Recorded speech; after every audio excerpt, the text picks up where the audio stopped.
बिस्मिल्लाहिर्रहमानिर्रहीम, अस्सलाम वालेकुम। उम्मीद है आप सब लोग खैर खैरियत से होंगे। हमारे मुल्क में इतनी ज़्यादा पोलराइजेशन हो गई है कि जो इमरान खान का हामी है वो इमरान खान के ख़िलाफ़ बात सुन ही नहीं सकता, वो बर्दाश्त कर नहीं सकता, चाहे वो बात 100% सही हो। वो कहते नहीं, ये तो हो ही नहीं सकता, ये इसका इल्ज़ाम भी मरीम नवाज़ पे जाएगा और इसका इसका इसका भी ज़िम्मेदार बिलावल है या इसका ज़िम्मेदार कोई और है। इसी तरह जो मरीम के जो सपोर्टर हैं या मुस्लिम लीग नून के सपोर्टर हैं या पीपल्स पार्टी के सपोर्टर हैं, वो इमरान खान की कोई भी खूबी बर्दाश्त करने के लिए तैयार ही नहीं है। वो कहेंगे नहीं जी, ये तो यूथिया है और तो ये ऐसे है और ये ऐसे है। यानी कि कोई बंदा दूसरी बंदे की बात एक्सेप्ट करने के लिए तैयार ही नहीं है। वो कहते हैं या तो ये 100% गलत है या ये 100% सही है, बीच का कोई रास्ता नहीं है। लेकिन आपको पता है कि इस तरह कभी भी नहीं होता। कोई भी चीज़ या तो 100% बिल्कुल गलत नहीं होती, उस बीच में बीच के रास्ते भी होते हैं।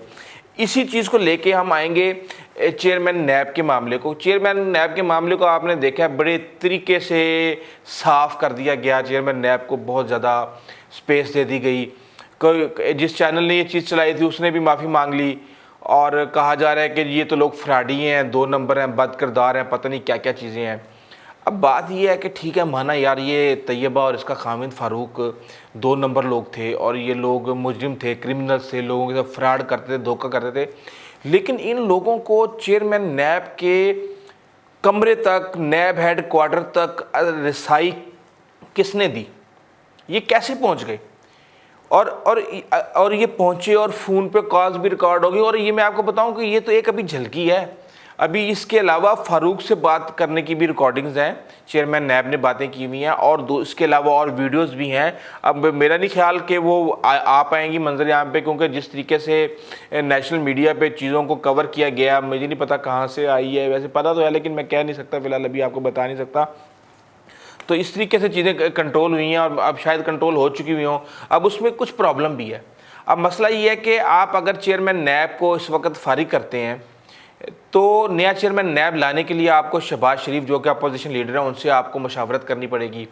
और उन्हीं के ख़िलाफ़ नैब के अंदर मुकदमात चल रहे हैं, उन्हीं के भाई साहब अंदर हैं और वही अपोजिशन में सारे शाह महमूद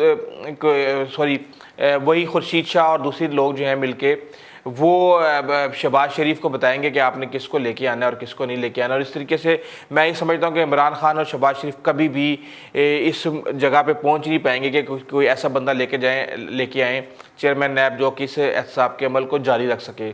तो बेसिकली ये भी कुछ मजबूरी है। इसी वजह से इमरान खान भी बिल्कुल खामोश हैं इस मामले में और वो उनके पास प्रायोरिटी है कि या तो वो इस मामले में ये इशू को देखें या फिर ये देखें कि भी उन्होंने इस एहतसाब के अमल को जारी रखना या नहीं रखना। लेकिन मैं आपको एक बात बता दूं कि एक 73 साल का आदमी जो कि मॉरल करप्शन कर सकता है, वो और क्या क्या किस किस स्टेज पे कर सकता है? क्या वो किसी के भी ख़िलाफ़ ब्लैकमेल हो सकता है?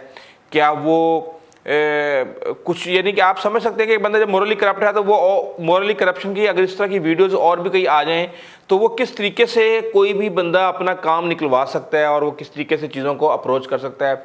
तो ये तो आने वाला वक्त ही बताएगा कि ये चेयरमैन नैब से हमारे लिए कितने मुफीद रहे, इस कौम के लिए कितने मुफीद रहे और इन्होंने किस हद तक करप्शन का खात्मा किया। लेकिन जो भी सारी चीज़ें वो मैंने आपको बता दी हैं, आपने खुद ही अंदाज़ा लगाना है कि कौन सही कर रहा है और कौन गलत कर रहा है।